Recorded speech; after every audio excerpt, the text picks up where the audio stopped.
Welcome back to Street Smart. We'll get back to our task force's prescription for boosting Boston's role in the venture capitalist realm in just a moment. But first up, some big news out of the NFL talks today as players and owners find common ground on how to split up over $9 billion in revenue. Michele Steele tracks sports for us here at Bloomberg News, and she's got the latest. Hey, Michele.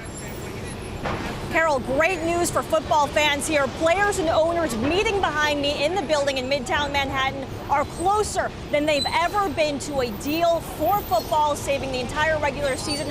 A source inside, in fact, familiar with the talks, telling me it is not out of the question we could get more positive news building on yesterday's momentum. Now, I don't know if you guys saw the tweet from Jim Irsay. He's the Colts owner, saying earlier today, it's a beautiful day. I'm pretty sure he was not talking about the U2 song. Now, when this lockout started, negotiators were wearing coats. Now they're in seersucker or no jackets at all as they try to get a deal by what many considered an unofficial deadline, July 15th, to save the full preseason. Now, there are some other issues on the sidelines, but agreeing on the financials, a big and important step forward here. Now, 3 people familiar with the talks telling Bloomberg players and owners have cleared a major hurdle on rookie pay. ESPN saying first-round draft picks will sign 4-year deals with a club option for a 5th year based on performance. That's going to cut those huge contracts for those first-year players, though, like Sam Bradford's $78 million contract, $50 million of which was guaranteed last year,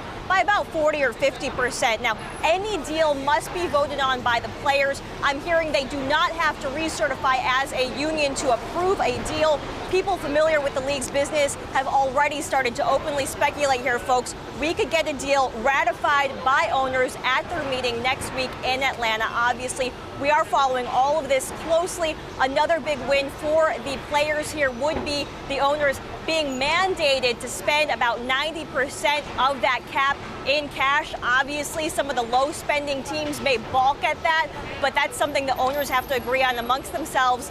They'll be meeting in Atlanta. We'll be following it closely. But in the meantime, Carol, looks like we are going to have a full football season. Anything can happen, but they're not even meeting over the weekend. They're going to meet on Monday, and it looks positive. Got it, Michele.